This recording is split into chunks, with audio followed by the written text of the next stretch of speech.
Hi friends, it's Naomi, food and health coach. If you're joining me live, welcome. Feel free to ask questions, let's interact. And if you're watching the replay, welcome as well. Feel free to ask questions in the DMs or in the comments. Because today I want to talk about a very specific topic that affects so many of my clients, and I am sure anybody who goes on a wellness journey or any journey at all, actually. I too have had to work on perfectionism in a lot of areas of my life and letting it go to have a better results, better outcomes. However, I wanted to really focus on wellness this time because obviously it can be applied to so many areas of our lives.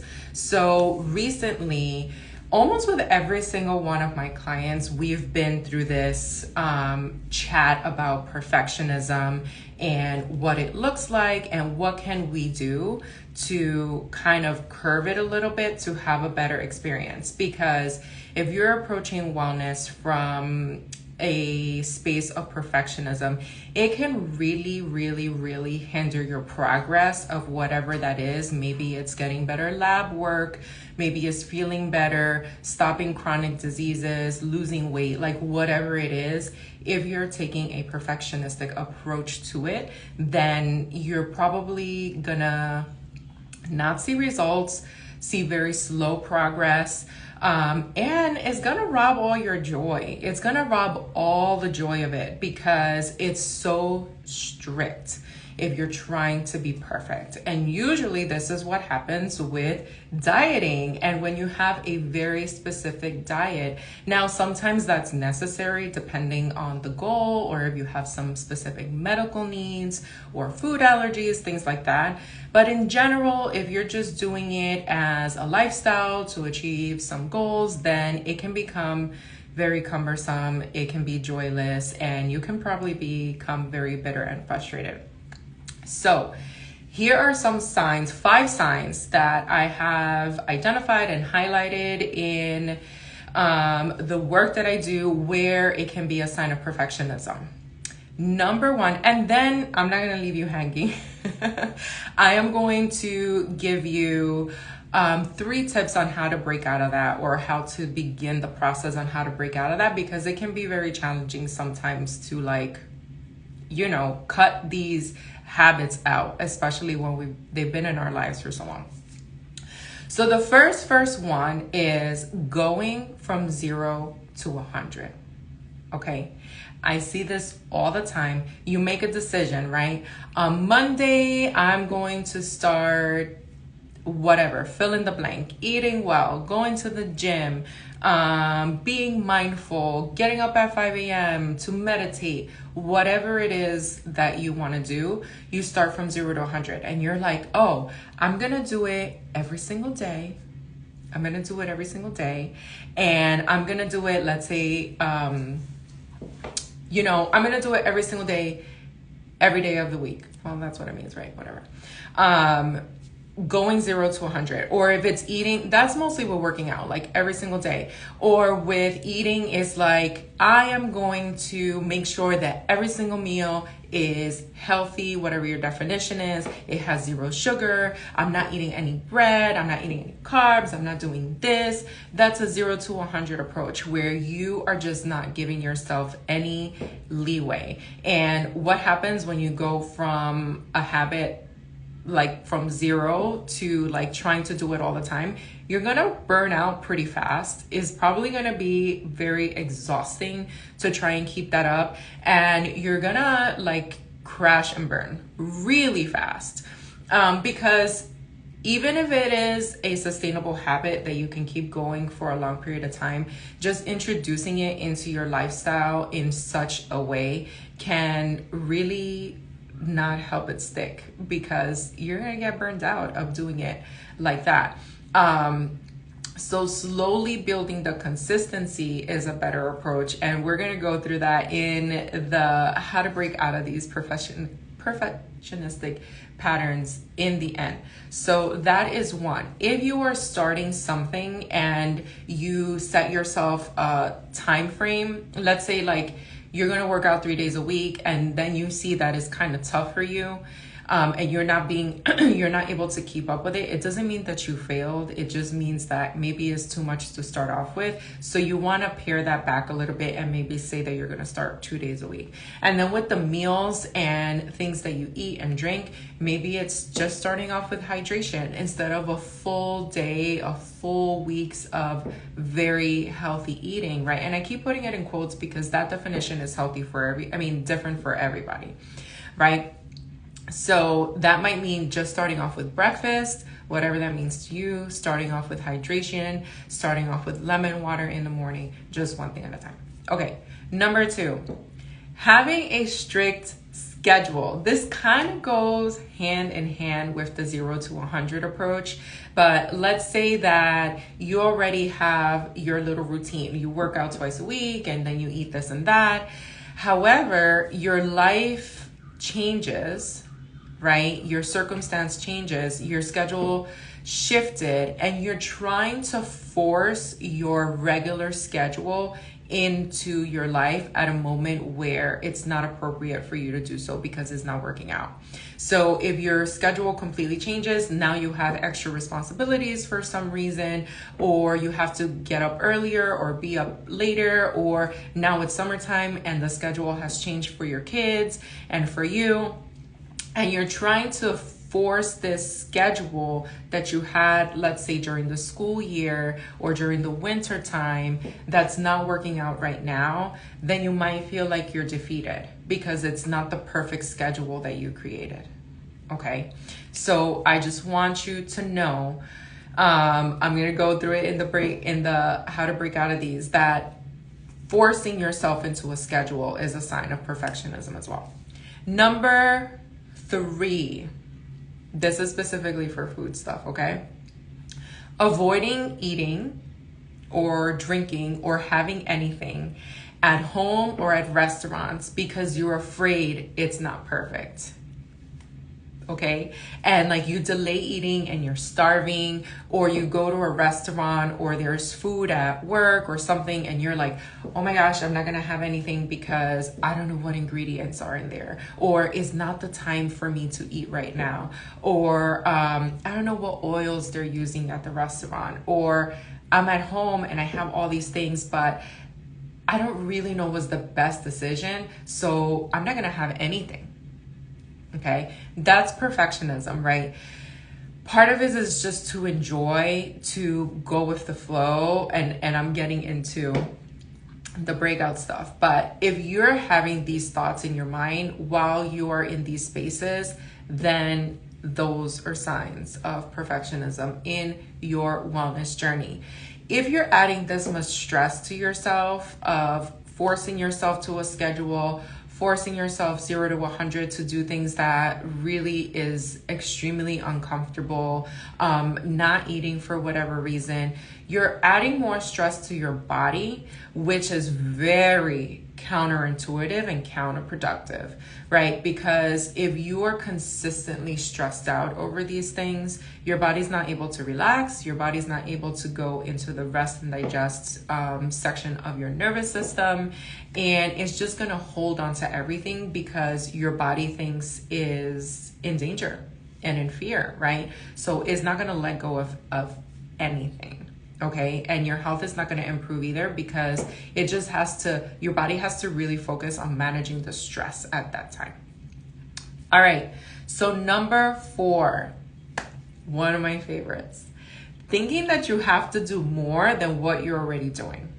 So you're already stressed out, you're already going 0 to 100, you already have this strict schedule going on, you're not even eating because you're scared, and all of a sudden you're like, this is not working, right? Because you're in perfectionism mode.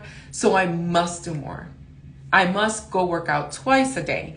I must do intermittent fasting and keto. I must do all these things. I need to do more because what I'm doing right now is not working. So let me add more things. Oh my God.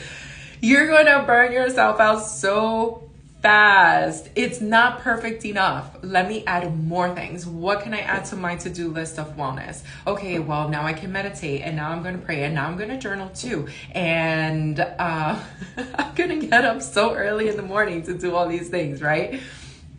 So yes, thinking that have to do more mentality is a sure sign of perfectionism, burnout, and it's going to lead into more frustration, right? So instead of maybe thinking of what is more stuff that I can do, kind of evaluate what you're doing already and probably why it's not working, okay? Because it can really throw you into a tailspin, and then it's like you go into this mindset, oh, nothing works for me. I'm broken. It works for everybody else, but not for me. What's wrong with me? Then all these thoughts start to float in that are actually not true. It's just more of thinking of what we can do, educating ourselves. Why are you doing those things in the first place? Is that appropriate for your body, for your schedule, for your lifestyle? These are all questions that you need to ask when you are incorporating new wellness habits into your life instead of it being totally perfect. And this flows right into number 5, which is following the rules. Okay. And this might come as a surprise. It's like, well, don't you need to follow certain things? Yes, there are certain things that help with, let's say, blood sugar management, weight management, energy levels, alertness, like fatigue, all these things. There are certain things, right? There is science behind it. I love the science behind it. I love talking about the science behind it. However, there are certain rules we think we need to follow. Like one of my clients mentioned that it was relieving to her to know that she didn't have to follow, she thought she had to follow the rules of a lifestyle, right? And it was very liberating for her when she figured out that she gets to create her own wellness lifestyle. There are no specific rules or schedules to follow because everybody is individual. Everybody has a different body. Everybody has a different schedule. Everybody has different circumstances and responsibilities. So to follow a rule is very perfectionistic and is to a disadvantage because then you fall also into the mindset, oh, but I'm following everything everybody else is doing and is not working for me. I'm following all the rules. And this is basically what dieting is. It's a set of rules, it's a meal plan. They tell you which foods to eat. And sometimes that does not work for you. They tell you how many times to work out. Even exercise is a science for what it is that you want to accomplish. And there should always be a mixture of movement for your body to keep it in good shape, from strength to cardiovascular to mobility. Like all these things are important. So another thing that I don't have here, but is like another sprinkle in about perfectionism with working out is I need to find what I love to do. I need to find the perfect workout, right? And the truth is that if you have that mentality of finding the perfect workout, the perfect thing, you're not going to find it probably. And if you do, first of all, you need to try all the things to try and find what you enjoy.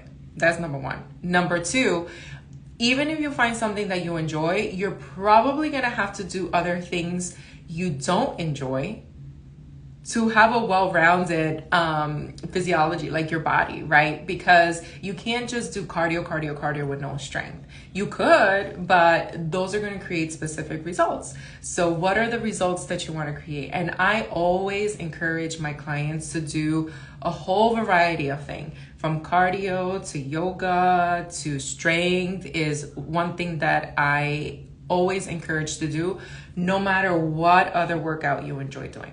That one is super important. I'm glad it's informative. So quit following rules. You get to create the rules. The thing is that no one really has given you that permission. The wellness industry is so saturated with so much information, and I'm not saying it's wrong. They can all work and all be helpful. The thing is it helpful for you? Does it work for you, because everybody's different, like I mentioned. So just because a company is pitching something or a diet or a lifestyle or a workout or something that works wonders, it probably does. The question is it a good match for you? Okay, that's what you want to ask yourself. And what are your goals? Why are you doing this? What's the purpose? Are you doing it because everybody else is doing it? Are you doing it because you think it's going to be fun? Did you try it and you hated it? That's fine. That is totally fine to try it and to not like it and to find something else. That's part of the journey. It does not mean anything about you. It just means that, thank God I figured out that I didn't like that, because I'm not going to do it again. Or maybe you do need to do it again for whatever reason. Okay.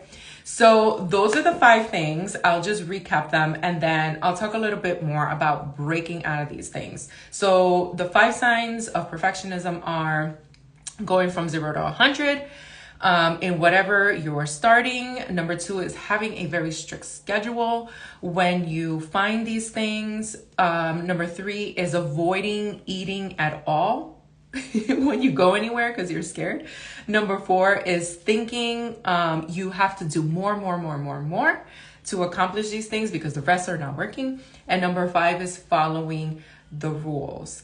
I threw in there too, like trying to find the perfect workout for you. And another thing is trying to do everything at one time. Okay. Now I'm up to 7. Okay. But trying to do everything at one time.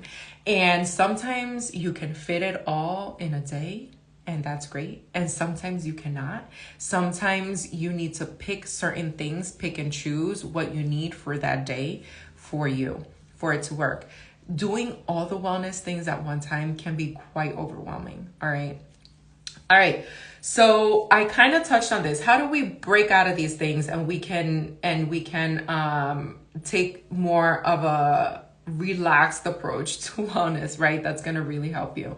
Number 1 is learn what works for you and your body. And I touched on this a little bit. It's really important to earmuffs, block out all the noise that is out there and really figure out what works for you, your lifestyle, your body, your circumstances, what your goals are. These are very important things to have in the forefront. And that alone can be overwhelming to think about. However, it's really important. And start with one thing. Like, what's one thing you want to accomplish, right? What is that one thing that you want to accomplish, that you want to do, and start with that. And with that, you're going to start to learn more about what you need and what your body needs and when you need it too. That's super important. When is it that you need these things? Because sometimes it's not all the time. Number 2 is learn how to go with the flow of life. So what I like to say and I encourage my clients with is to build a wellness bucket of things that work for you. You can have all sorts of tools in there, and then life is going to test you. Okay, ma'am? Life is going to test you. So what you do is you're like, oh my gosh, let me go into my wellness bucket, purse, toolbox, whatever you want to store those in. And you're like, what is it that I need today? And that way you're going with the flow of life, picking what you need, picking what you have control over at the moment, instead of trying to follow a very strict schedule. Oh my gosh, this doesn't fit. This is not the usual time I eat. Oh my gosh, my schedule changed. Oh my gosh, they call me from school and I need to pick up my kid. Now my whole schedule is thrown off. My kid is sick. There's a loved one who's sick. So many things that can throw it off. So learning to go with the flow can just give you a lot more peace and joy, because you figured out what you need and what works for your body, and then B, you're going with the flow and picking what you need from there when you need it. And number 3 is my favorite. Okay, follow your intuition more than whatever rules there are. Okay, I'm gonna say it again. Follow your intuition more than whatever rule, strategy, schedule you have set for yourself. And that is something that is not easy to do sometimes. It is not that it's not easy to do, it takes practice to learn how to do that. Okay, because we're very conditioned to follow these rules and to follow whatever it was that we set for ourselves, and it's more difficult to trust ourselves. So number one for that, you need a healthy gut. A lot of the information comes from our gut. It's called our second brain or our first brain. It gives us a lot of information. It helps control our mood. So if your gut is in bad shape, if you're like constipated, you have like gut issues going on all the time, then it's probably more difficult for you to tap into your intuition to see what your body needs. So I'll give you an example of this. One time my client was doing kind of intermittent fasting, right? It was something that works for her, and she had this little schedule going on, but her schedule changed, or something shifted in her schedule, and she was like, oh my gosh, I can't do it. Or like, I was so hungry, but it was not time for me to eat yet. And I told her, I want you to listen to your body more than the rules of intermittent fasting. Especially as women, our hormones are shifting all the time. That means our hunger levels are shifting all the time. And maybe there's a day you can do intermittent fasting, no problem. And maybe there's another day that you need to eat before that time and break fast earlier that day. So when you learn to listen to yourself, when you learn to figure out what your fullness levels are, how food makes you feel, what kind of workout do you need that day, do you need to journal or meditate today, or do you need to do both? All of those small pieces are super, super, super important to listen to ourselves intuitively instead of following the rules. Because if you're following the rules and you're like, and you're following your schedule and your strategy and all those things, and it's just not the right fit for you that day, then they're not going to work. You can take all the bubble baths, you can do like all the things. And if you don't tap into your intuition and tap into yourself and see what it is that you really need to help you feel better, then it might not work. And sometimes it's not what you expect, okay? Sometimes it's really just sitting in your feelings and feeling crappy and learning how to be okay with that instead of bashing yourself for that. I should feel better. I'm doing all the things. Like, I'm grateful, but I feel this way. All these feelings that come up, sometimes we just need to feel the feelings, especially with so many hormone shifts that are going on. Even if your hormones are balanced with menstruation, with the environment, like with all these things, with pregnancy, childbirth, breastfeeding, just getting older with age. Agreed. Today I lay down all day. Exactly. Sometimes what you need is rest. Thank you for bringing that up. It's super important. It's not the workout. It's not the walk. It's not anything like that. It's literally resting, shutdown mode. That is fantastic, listening to yourself. Okay. So I hope these tips were super helpful.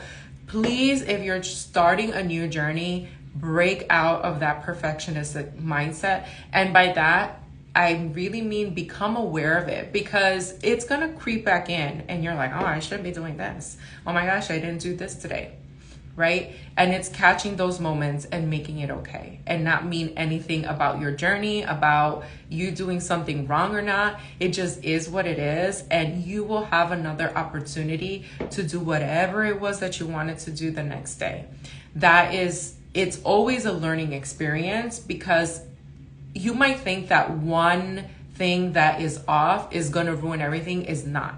It takes years for things to build up. This is why you start to see more chronic diseases and all that as you get older. It's not because you're older, it's because you've been living this lifestyle for so long, 20, 30, 40 years, and your body's like, all right, I'm done with you. I can't keep up with you anymore. And that's what starts to happen. So if you are 90, 80% of the time taking care of yourself, and then you do something else a day or two, a week, a month, just come back. just come back and your body is going to be happy to work with you again.